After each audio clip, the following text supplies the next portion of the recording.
사무엘하를 우리가 상고해 가는 가운데 이제 그 말씀과 연관된 시편 51편을 오늘 우리가 같이 나눕니다.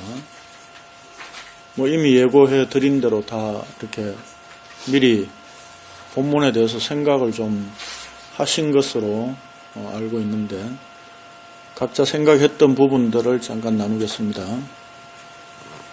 제가 네. 저는 1절에 지금 요걸로 안 하고 저기 개혁 그거 부분인데 1절에 내 죄과를 개발하소서, 2절에 보면 나의 죄를 깨끗이 제하소서, 3절에 보면 내 죄가 항상 내 앞에 있다. 이렇게 되는데 1, 2절 특히 내 죄를 완전히 깨끗이 없애주셔서, 죄악을 씻어주셔서, 깨끗하게 해주셔서, 이런 이제 다윗의 기도를 보면서 일단은 내 죄가 있는데 다시 이제 우리가 믿고 죄사함을 받았다는 것 자체가 내가 죄가 있는데 하나님이 그냥 알았어 용서해 줄게, 벌은 안 줄게, 이런 차원이 아니라 내 죄를 완전히 깨끗하게 없애주시는 거나, 그러니까 의인은 아니지만 의인으로 우리를 칭하여 주신다는 그 의미를 다시 나 이렇게 죄졌는데 나 이제 벌 받는 거 무섭다, 벌을 안 받게 해주세요, 이런 차원이라기보다는 어쨌든 우리의 죄를 없는 듯이 주님 피로 이렇게 다 감춰가지고 깨끗하게 해주시는 그런 차원이라는 게 그 구속함을 입었다는 게 그런 의미구나라는 게 다시 한번 생각하게 됐고요. 4절에 보면 내가 주께 죄를 지어 주께서 보시기에 악한 짓을 했습니다, 이렇게 나오는 게 사실은 우리가 봤을 때 다윗은 주께 범죄를 했다기보다 인간적인 측면에서는 바세바한테 주술 짓을 했고 또 우리아한테도 정말 해서는 안 되는 그런 행동을 했는데, 내가 이제 고백을 할 때, 다윗이 고백할 때는 내가 주께 죄를 지었다라고 얘기하는 거가 우리가 저번에 봤듯이 죄는 하나님과의 어떤 관계의 단절이고 마귀의 세력 안에 있는 것인데, 그래서 다윗이 그런 내가 주의 말씀을 무시하고 업신여긴 그 죄를 다르게 보고 있다고 그래야 될까요?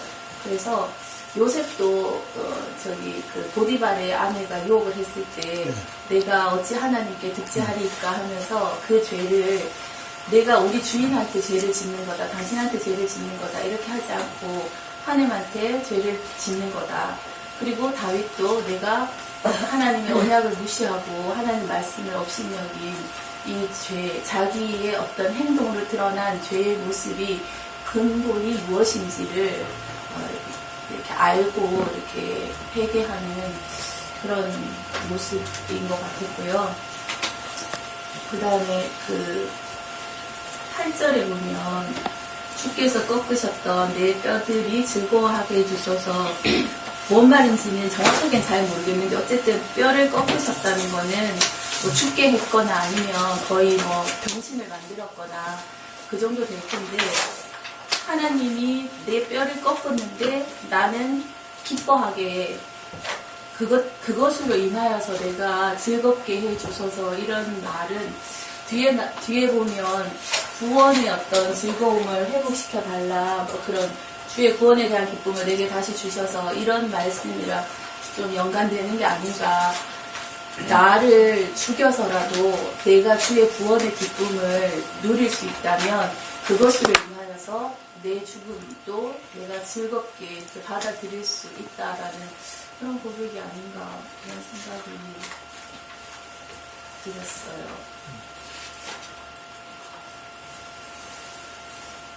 그리고 하나 더 하면 10절에 오 하나님 내 속에 깨끗한 마음을 만들어주시고 내 안에 올바른 마음을 새롭게 하셔서, 개역성경에 보면 내 속에 정한 마음을 창조하시고 이렇게 돼 있더라고요. 그래서 그냥 이렇게 신성경에 있을 때는 별 생각이 없었는데 창조하시고 이러니까, 창조는 내가 할 수 있는 게 아니잖아요. 그래서 내 속에 정한 마음을 창조하시고 만들 수 있는 분은 하나님이구나. 내가 노력해서 정한 마음이 있는 게 아니고 그분께서 창조하셔야지 내 속에 정한 마음도 생기고 그분께서 나한테 믿음을 주셔야지 내가 믿을 수도 있고 그렇게 하니까 왠지 그냥 저한테 뭐 주세요 이런 것보다 창조하신다니까 그 어감이 좀 이게 창조하시는구나. 내가 노력해서 얻을 수 있는 게 아니구나. 이런 생각이 좀 더 강하게 들더라고요. 창세기 1장의 용어 그대로입니다. 창조. 예. 봐라. 예. 그때 우리가 창세기 할 때에 우리가 했었죠. 창조라고 하는 그 단어 자체가 뭘 의미한다고요? 완전히 없는 것에서 만드는, 전혀 새로운 것으로 만드는 그런 차원의 표현이 창조라고 하는 거예요. 사람들이 하는 거는 전부 있는 것에서 있는 것을 만드는 것에 불과한 거죠. 그런 차원과는 전혀 다르다. 아까 말씀하신 4절에 주께만 범죄하였다 이렇게 말하는 게 이전에 미량 영화를 봤을 때 전주현이가 자기는 용서해 주려고 그랬는데 그 사람이 이미 용서받았다고 하니까 승질 나는 것처럼 아주 생뚱맞은 말인 것 같습니다. 차라리 우리아한테 가서 사죄를 유족들이 있다면 그쪽에 가서 고개를 숙이든지 배상을 해주는 쪽으로 행동을 취하는 게 아니라 주께만 범죄했다 이렇게 표현하는 게 의미가 아주 깊은 것 같아요. 기사님 말씀하신 것처럼 저도 이 다윗이 생각하는 거는 이 세상을 하나님과 사람 이렇게 보는 것이 인간과 인간대의 그게 범죄가 하여튼 그거를 좀 생각을 좀 해봐야 안 되겠나. 내가 사람을 죽였는데 이게 범죄지만 이 범죄가 이 사람한테 해당되는 이렇게 보는 거죠. 우리가 일반적으로는 법적인 사고 안에서 봤을 때는 가해자와 피해자가 있잖아요. 그럼 나는 가해자고 우리는 피해자인데 이런 식으로 사고하는 것을 하나님 이 51편에서는 용납하지 않는다는 거거든요. 그럼 가해자는 다윗이고 피해자는 하나님이다. 그 하나님 자리에 우리아와 그 다음에 여기 몇 절이죠? 8절에 꺾으신 뼈들이 누구 뼈냐니까 우리아의 뼈와 그 아이의 뼈. 그리고 제 생각에는 우리아와 같이 죽은 사람들도 있어요. 우리아 때문에. 그런 뼈들을 하나님이 친히 꺾으시는 그 꺾은 자리에 여디디아라고 이렇게 아들을 줬다는 것은 그 자리가 하나님 자리라는 뜻이거든요. 그러니까 피해자는 하나님으로 보는 거죠. 그것을 다윗이 주께만 범죄했다라고 보는 것이 아닌가. 그래서 끝에 보면 18절, 19절에 보면 예루살렘 성벽을 쌓아서 거기서 진정한 번제가 드려질 거다. 그것까지 다윗이 보고 기뻐하고 즐거워한 게 이 8절에 뼈를 꺾은 그 뼈들로 내가 기뻐한다. 자기가 단순하게 범죄에서 구원받았다는 것뿐만 아니고 이 하나님의 구원이 예수님의 예루살렘 십자가 지는 것까지 보고 자기가 기뻐하고 즐거워한다. 단순히 그냥 죄 용서받았다는 게 아니고 그런 의미로 다윗이 보게 된 게 아닌가. 그러니까 다윗이 더 기뻐하고 그리고 또 15절에 보면 그 복음을 전하겠다는 얘기가 나와요. 어디 나오지? 13절. 제 범죄자들에게 도를 가르치고 누가 누구를 가르치노? 니 같은 놈이 어떻게 가르치노? 이게 아니고 그 하나님의 도가 은혜가 이 정도 크고 이렇게 예수님이 오시고 뼈들이 꺾이고 이런 일들이 이런 거다라는 걸 다윗이 이제 성령 받아서 배운 것 같아요. 저는 8절에서 주께서 꺾으셨던 뼈들이 그냥 개혁을 읽었어요. 개정 거기에서는 주께서 꺾으신 뼈로 즐겁게 하셨어요. 이걸 여러 번 읽었는데도 누구 뼈를 꺾었다는 건가? 다윗의 뼈를 꺾었다는 건가? 아니면 뭐 우리아나 다윗 때문에 죽은 아들인가? 아니면 예수님 뼈를 꺾었다는 건가?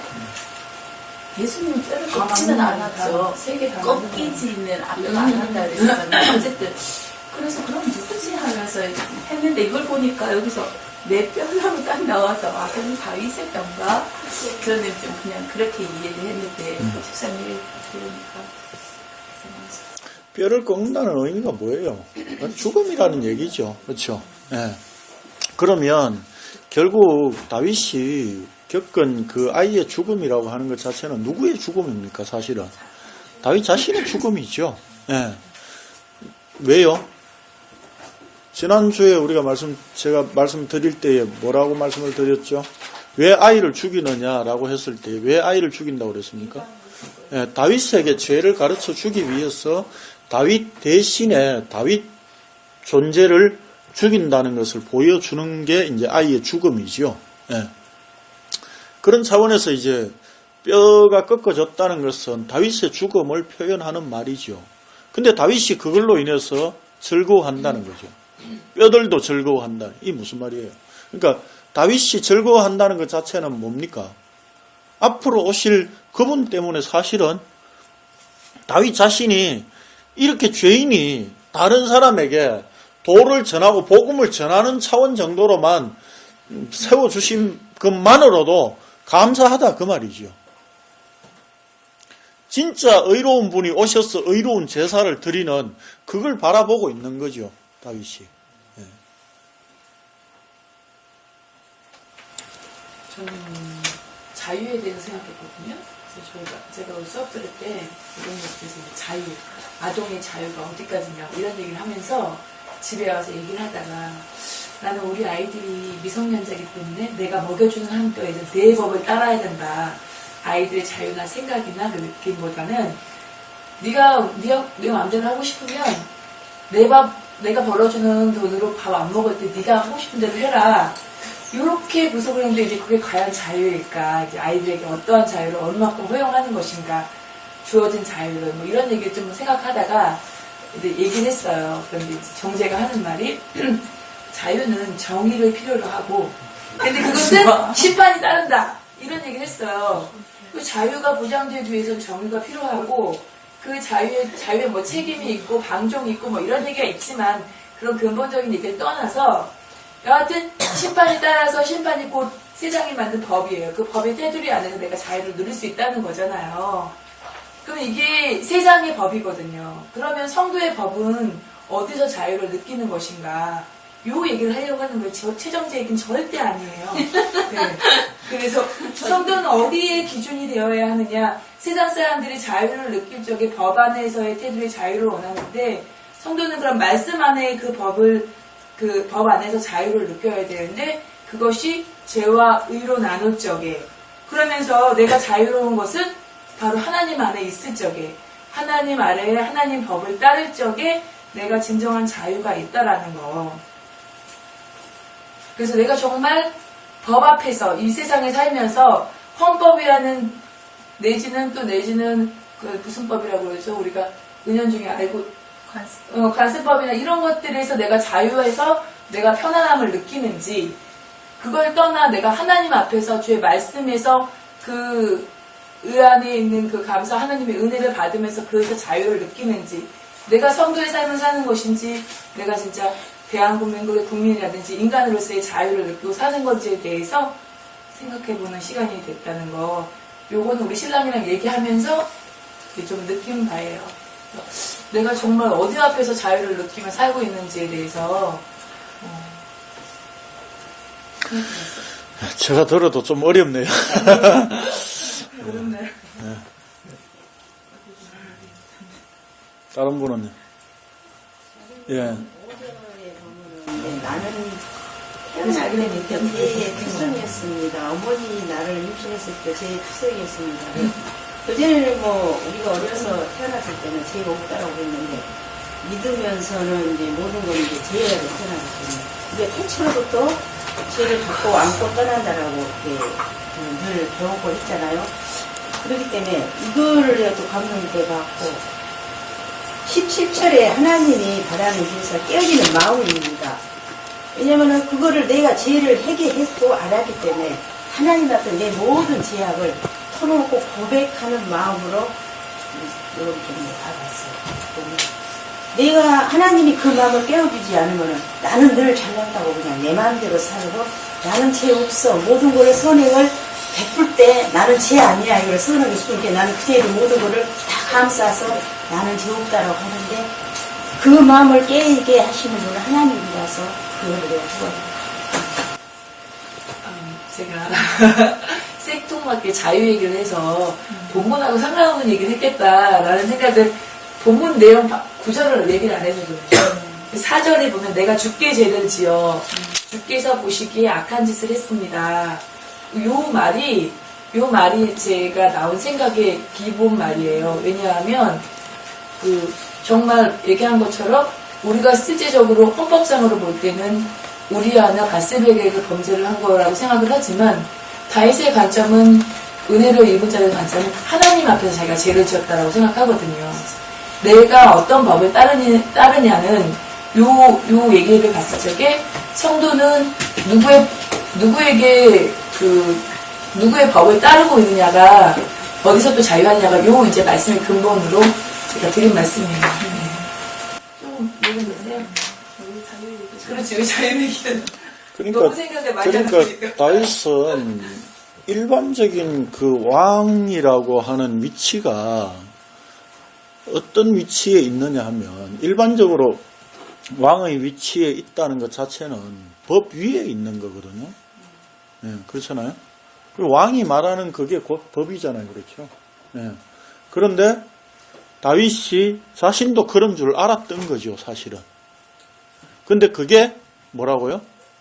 하나님 앞에 보니까 매여 있고 자기가 결국 언약의 말씀이 우선하고 자신은 거기에 매여 있다고 하는 사실을 이 죄를 통해서 알게 되는 거죠. 네, 그 메커니즘을 설명을 안 하니까 이제 사람들이 이해하기가 좀 어려웠던 것 같아요. 네. 자, 교환 봅시다. 오늘 교환은 저도 정리가 이상하게 잘 안 돼서 교환을 만들어 놓고도 도무지 마음에 안 듭니다. 이상하게. 근데 오늘 읽어가면서 어쨌든 제가 설명을 드리고 정리는 설명을 드린 걸로 여러분이 좀 이해를 충분히 하시면 좀 좋겠습니다. 죄악 중의 다윗의 찬양. 다윗이 우리아를 죽이고 바세바를 빼앗은 사건을 통해 우리는 사무엘하 본문의 내용을 주의 깊게 살펴보았습니다. 그리고 이제 우리는 다윗이 고백하고 있는 시편 51편을 상고하고자 합니다. 시편을 우리가 생각할 때마다 제가 항상 드리는 말씀이 있지요. 그 내용이 뭡니까? 시편을 어떻게 이해해야 된다? 예? 예? 성경 다 언약의 관점에서 이해를 해야 되죠. 근데 시편을 특별히 우리가 어떻게 이해를 해야 된다? 이런 기본적인 거는 좀 이렇게 답변을 빨리 하셔야지. 적으려고만 폰만 딱 잡고 있어. 빨리 말하면 얼른 적으려고. 그게 아니라 이건 말하시라 이 말입니다. 하나님 주신 계시다. 네, 단순히 시편 기록자의 고백이나 찬송 정도로만 여기면 안 되고 하나님께서 주신 계시를 받아서 하나님을 찬양하는 내용으로 되어 있는 것이 시편이다. 이해되십니까? 예. 네. 그러니까 우리가 신앙에 대해서 이런 걸 느꼈다. 그래서 내가 고백합니다. 라고 하는 그거 이전에 하나님의 계시가 주어졌다는 거죠. 그래서 그 계시는 항상 어딜 지향하고 있어요? 하나님의 계시는 항상 어디를 지향하고 있어요? 지향이 아니고 예수 그리스도를 향해 있죠. 그래서 결국은 시편을 통해서도 항상 언약의 완성자, 성취자 되시는 예수 그리스도를 계시하고 드러내고 있는 책이다. 그렇게 이해를 하셔야 된다 이 말입니다. 사실 우리가 시편을 어떤 자기 신앙 고백이나 이런 것으로 자꾸 이해를 하기 때문에 시편을 꼭 내가 신앙 속에서 고백하는 그런 시로 우리는 자꾸 받아들이고 있거든요. 그래서 내 입장과 동일시 여기고 말이죠. 예? 그렇게 이해를 하면 나는 항상 뭐예요? 시편을 볼 때 나는 항상 의로운 자가 되는 거예요. 다윗이 고백을 하는 그 속에는 자기가 겪은 그 하나님에 대한 경험, 그런 것들 속에서 나온 앞으로 오실 메시아를 바라보게 되는 그런 찬양, 계시인데 우리는 시편을 내 입장에서 이렇게 생각을 하기 때문에 늘 나도 다윗과 같이 의로운 존재인 것으로 늘 착각한다 이 말입니다. 시편을 보면. 그렇기 때문에 항상 하나님께서 주신 어떤 계시라고 하는 그런 차원에서 이해하지 않으면 안 됩니다. 결국 시편의 모든 기록자들도 누구를 바라보고 있다고요? 앞으로 오실 메시아 예수 그리스도를 바라보고 있는 거예요. 그분을 바라보면서 고백을 하고 있고 찬양을 드리고 있는 거예요. 그런데 우리는 시편을 보면 자기 자신을 바라보고 있죠. 나의 처량한 상황, 다른 사람에게 억울한 누명을 쓰고 있는 상태.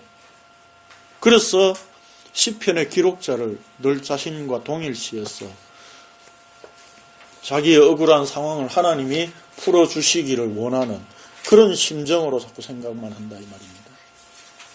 그런데 우리가 계시라고 하는 차원에서, 언약적 계시라고 하는 차원에서 보게 되면 결국 뭡니까? 시편을 통해서 보면 결국 예수 그리스도 그분이 다 해결하셨구나 이렇게 볼 수밖에 없다 이 말입니다. 지금 우리가 기도로 그걸 해결하려고 기도를 드리는 차원이 아니라 예수 그리스도 그분이 다 이루셨구나 하는 그런 차원으로 우리는 받아들일 수밖에 없다 이 말입니다. 그게 시편을 바로 보는 관점이다 이 말입니다. 자, 시편 말씀을 나눌 때마다 드리는 말씀이지만 시편이 단순히 구약 성도들의 신앙적 고백이나 찬양을 시로 표현한 정도로만 이해해서는 안 된다는 것입니다. 시편은 하나님께서 언약을 드러내고 그 언약을 통해 보내실 메시아가 어떤 분이신가를 자기 백성들에게 계시를 주셔서 고백하고 찬양하게 하셨다는 것을 항상 염두에 두어야 합니다. 다음에 또 시편 하면 제가 묻겠습니다. 또 이거 적어도 이 정도는 좀 답변을 하실 수 있어야 되겠죠.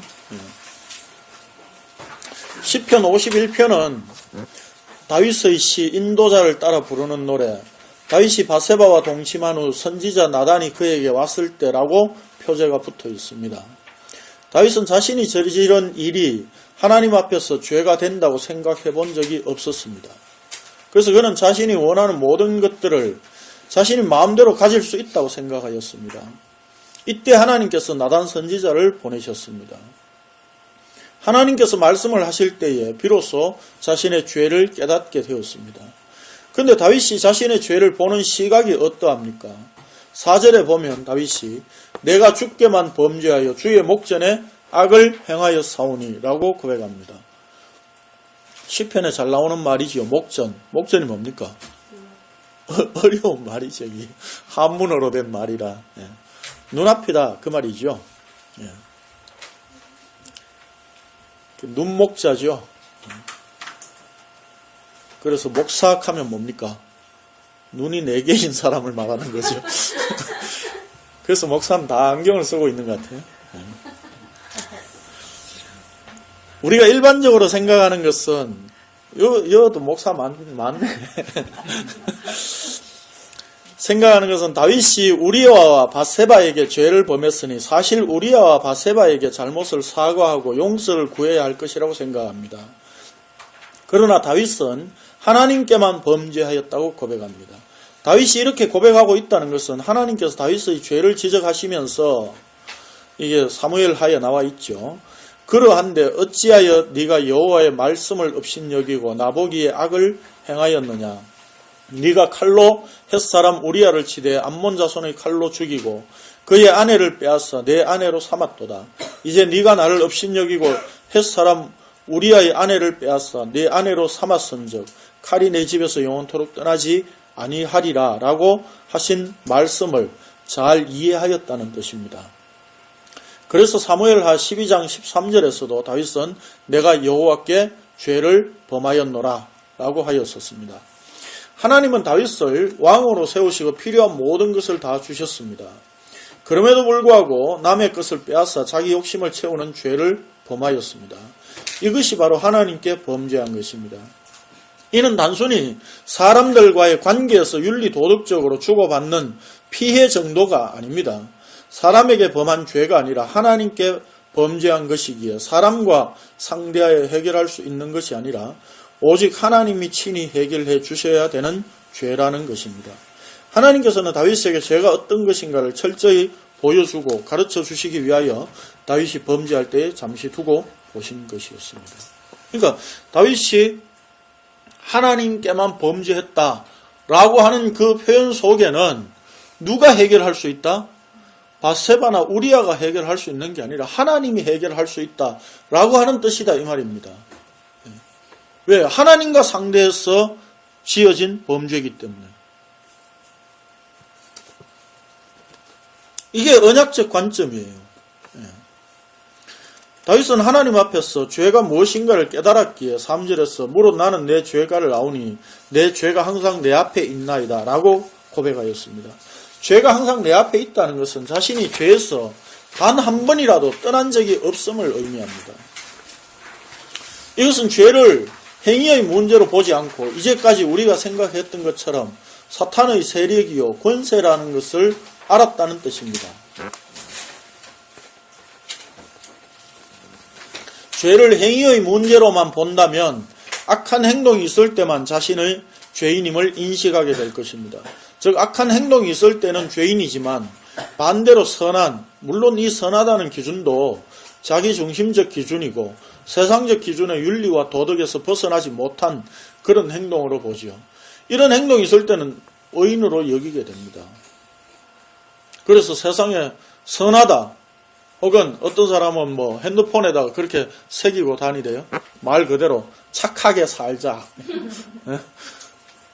착하게 사는 그게 선한 겁니까?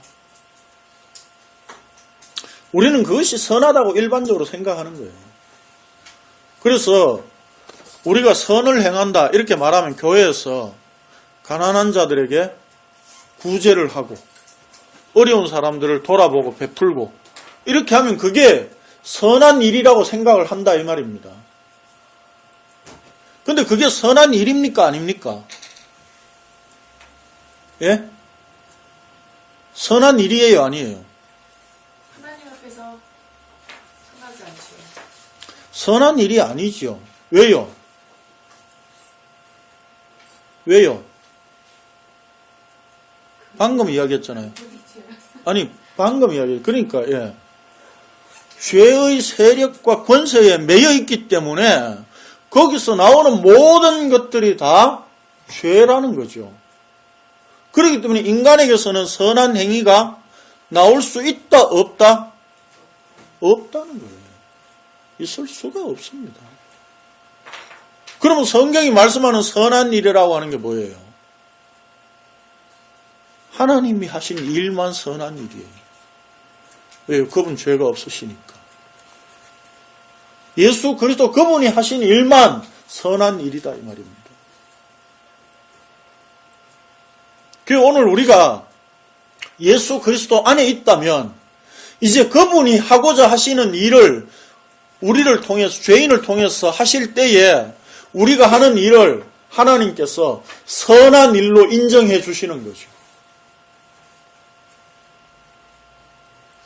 그렇기 때문에 우리는 내가 어떤 선한 일을 했다고 해서 내 공로, 내 주장, 내 의를 나타낼 수 있습니까? 없습니까? 그렇기 때문에 나타낼 수 없다 이 말입니다.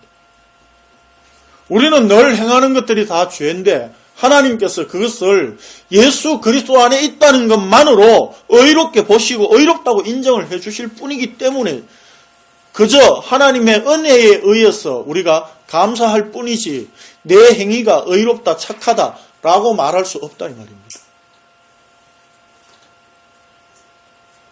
그래서 하나님 제가 11조 했는데요. 1회에 2번 금식하는데요. 가난한 자를 돌봤는데요. 이것이 바리새인들의 의였잖아요. 그것이 우리의 의가 될 수 있습니까?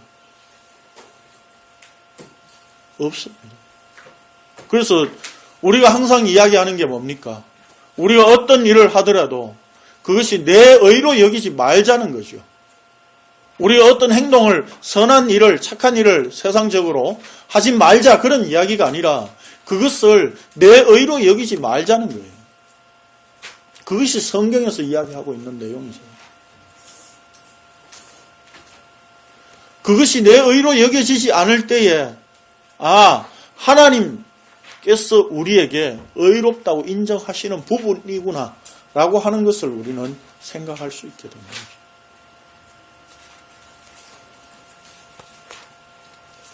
제가 오늘 설교하는 게 이게 의롭습니까? 예? 착한 일이에요? 선한 일입니까? 예? 좀 헷갈립니까? 제가 설교, 말씀 강론하는 이것도 선한 일이 아니에요.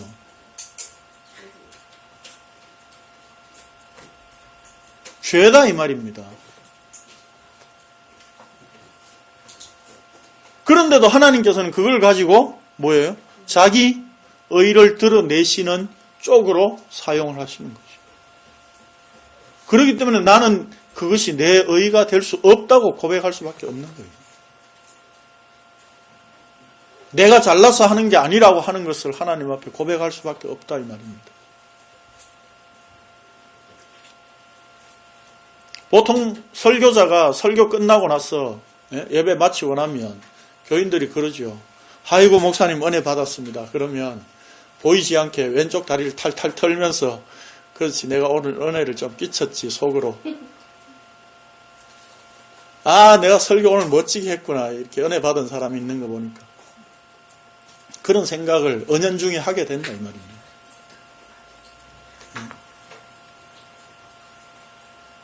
그런데 그게 내 의가 아니라고 하는 걸 알면 어떻습니까? 전부 하나님의 일하심이죠.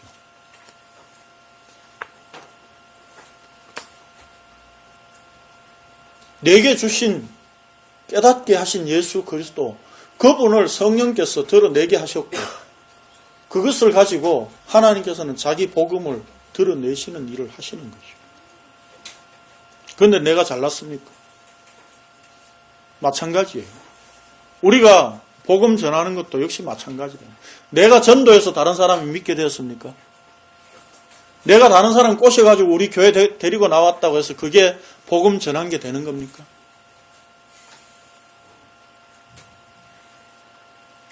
아니다 이 말입니다.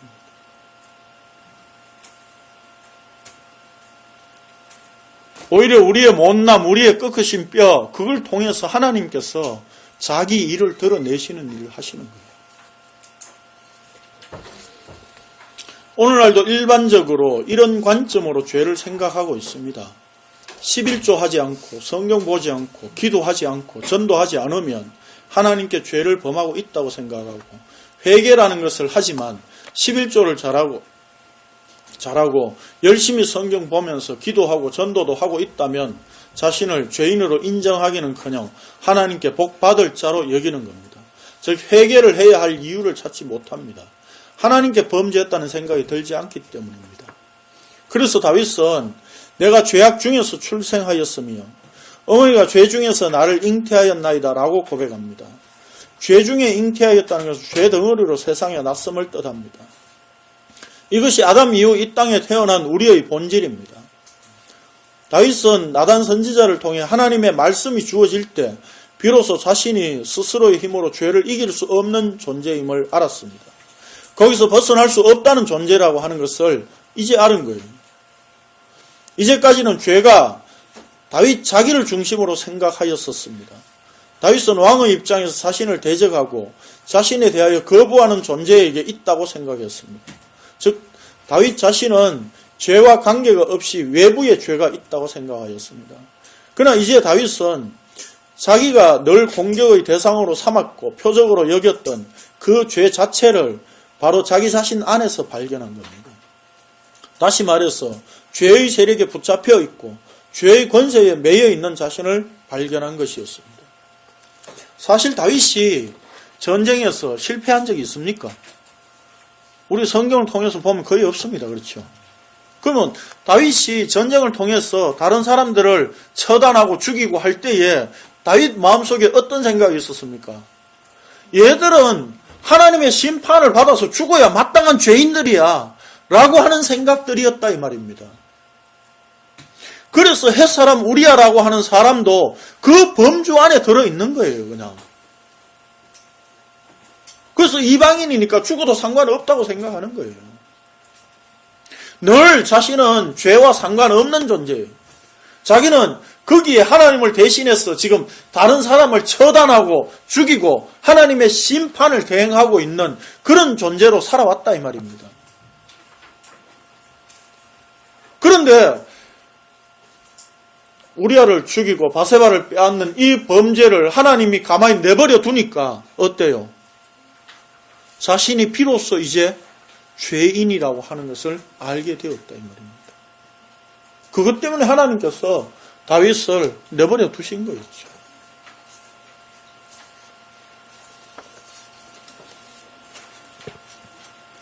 그렇다면 다윗이 어떻게 이스라엘의 왕이라는 위치에 존재할 수 있었습니까? 그것은 곧 하나님의 무한하신 자비와 인자, 긍휼에 의해서라고 고백합니다. 결국 왕이란 자신의 사리 사욕을 채우기 위한 자리가 아니라 인자와 긍휼을 베푸시는 하나님의 자리임을 깨닫습니다. 그래서 자신이 범죄한 일을 통해 자신 역시 죄 가운데 있는 존재라는 것을 알았기에 감히 하나님의 말씀을 전할 수 있는 위치가 되었다고 고백합니다. 다윗은 자신이 범죄하게 된 것, 아니 하나님께서 다윗 자신이 범죄하도록 그냥 내버려 두신 이유를 드디어 깨닫고 그것을 이렇게 고백합니다. 주의 구원의 즐거움을 내게 회복시켜 주시고 자원하는 심령을 주사 나를 붙드소서. 그리하면 내가 범죄자에게 주의 도를 가르치리니 죄인들이 주께 돌아오리이다. 다윗이 깨달은 게 이거예요. 자신이 범죄해보니까 비로소 자기가 죄인이라고 하는 걸 깨닫고 다른 사람에게도 역시 주의 도가, 이걸 신약으로 표현하면 복음이죠. 복음 필요하다는 것을 다른 사람에게 보여주고 나타내고 전달하기 위하여서 하나님께서 자신을 그런 자리로 이끄셨고 또한 하나님의 긍휼과 은혜로 그것이 사해진다는 것을 비로소 깨달았다 이 말입니다. 그래서 나도 너도 다 에버리바디 죄인이라고 하는 사실을 다윗이 깨닫고 하는 이야기가 바로 드디어 그래서 자신이 도를 전하고 범죄자들에게 하나님과의 관계에서만 해결할 수 있는 죄 문제라고 하는 걸 이야기할 수 있는 존재가 되었다는 겁니다.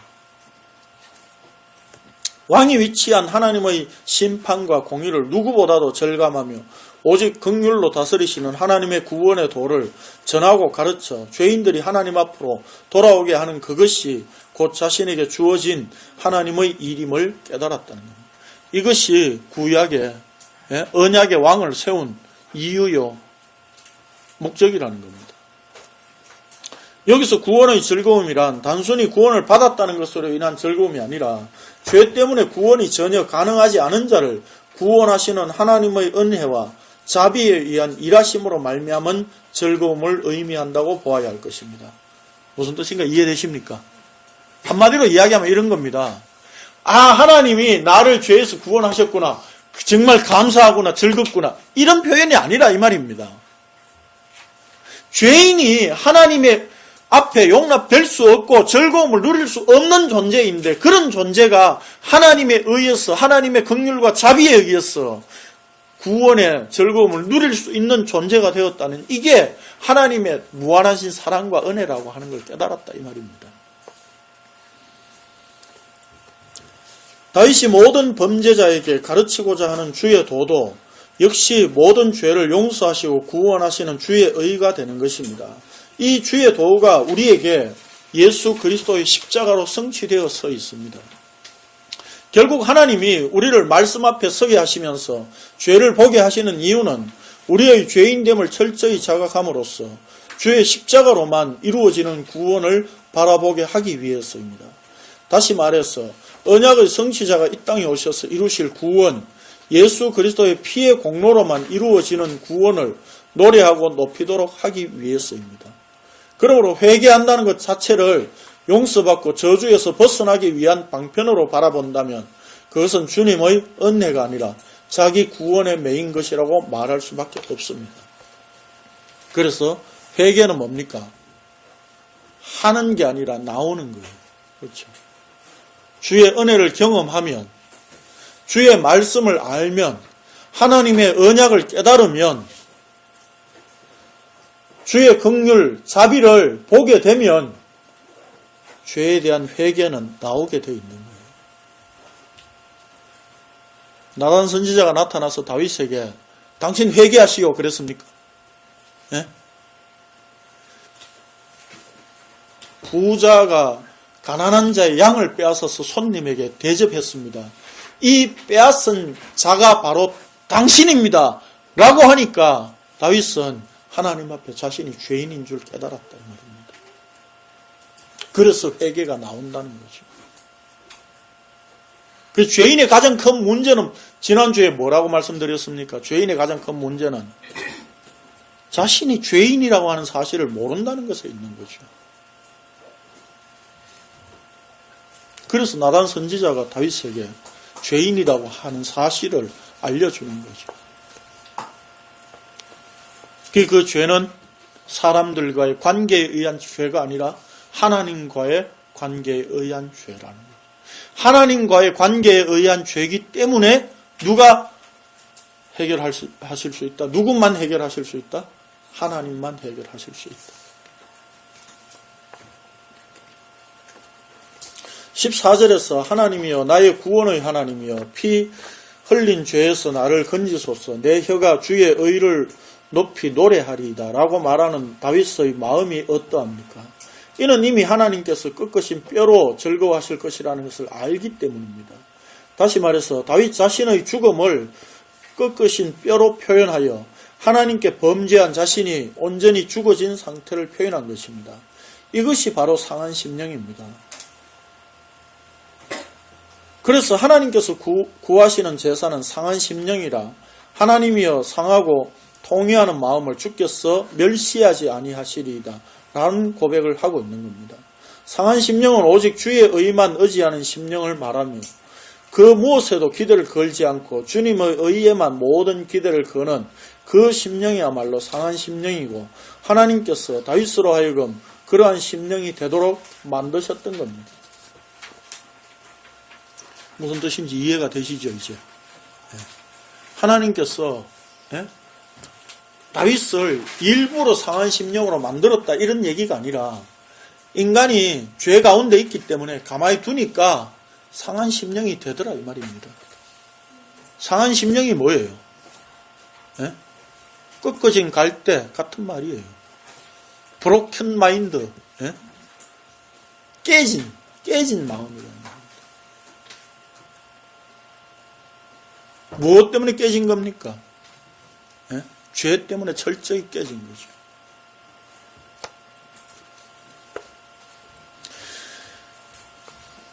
그런 심정이 되지 않으면 지금 하나님의 마음을 알 수 없는 상태이기 때문에 그렇다는 겁니다. 자, 10절에 하나님이여 내 속에 정한 마음을 창조하시고 내 안에 정직한 영을 새롭게 하소서라고 간구합니다. 정한 마음, 정직한 영이 되었을 때 자신의 죄를 볼 수 있습니다. 그리고 그것은 나를 주 앞에서 쫓아내지 마시며 주의 성령을 내게서 거두지 않았을 때 가능한 것입니다. 결국 다윗은 자신의 범죄를 통해 하나님 앞에 자신이 어떤 존재인가를 깨닫게 되었고 뿐만 아니라 자신도 죄 안에서 도무지 벗어날 수 없는 죄인이기에 의를 바라보고 오직 하늘에서 주어지는 의의 기대를 걸 수밖에 없음을 하나님의 계시로 알게 되었습니다. 하나님은 번제를 원하지 않는 분이지만 언젠가 상한 심령으로 드리는 의로운 제사와 번제와 온전한 번제를 기뻐하실 것입니다. 그분이 바로 자신을 희생 제물로 드리신 예수 그리스도이십니다. 그러므로 우리는 구약 때의 다윗과 마찬가지로 예수 그리스도에 의해 대속의 은혜를 입습니다. 그분이 지신 십자가를 통해서만 죄가 소멸되고 생명을 누릴 수 있게 되는 겁니다.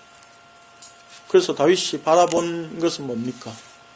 바라본 분은 예수 그리스도였다. 앞으로 오실 메시아, 언약을 성취하실 진정한 언약의 왕, 그분을 바라본 거예요.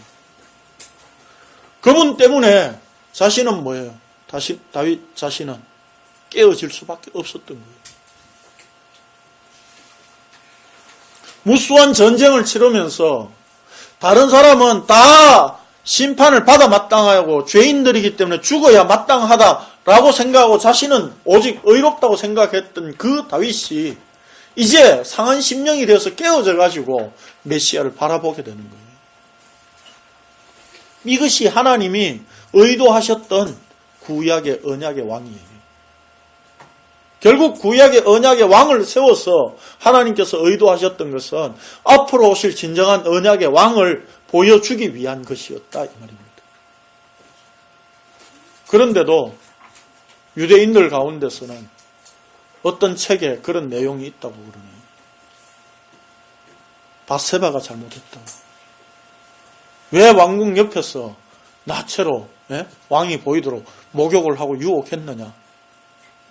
그 문제가 있다고 본다는 거죠. 그게 유대인의 시각이에요. 왜요? 다윗이 워낙 위대한 왕이라고 생각하기 때문에. 다윗을 위대한 왕으로 생각하기 때문에 이스라엘의 전무후무한 위대한 왕으로 생각하기 때문에 그의 흠집이나 그의 잘못을 가능하면 줄여보자는 거죠. 이게 위인전 아닙니까? 그렇죠. 우리나라의 모든 위인전 보면 그냥 태어난 쉽게 이렇게 평범하게 태어난 위인은 없습니다. 태어날 때부터 꿈이 범상하든지 태어나는 것 자체가 사람에게 태어나지 않고 아래서 깨어난다든지 이래야 되는 거죠. 그러나 성경에 우리가 말하는 위인은 어떻습니까? 죄 가운데 태어났어. 범죄하고 그 죄 가운데서 결코 이길 수 없는 상태임을 보이고 그래서 앞으로 오실 예수 그리스도를 바라볼 수밖에 없는 상태라고 하는 것을 철저히 상한 심령으로 꺾으신 뼈로 보여주는 것이 하나님의 일하심이에요. 다윗의 뼈는 꺾으셨지만 그래서 진정한 의로우신 분 예수 그리스도 그분의 뼈는 꺾으실 필요가 없으셨던 거예요. 그래서 그분의 뼈가 꺾이지 않았던 거예요. 그분이 의로운 분이다라고 하는 증거가 되어진 표현이다 이 말입니다. 그게.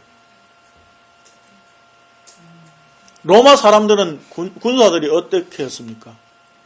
뼈를 왜 꺾었죠?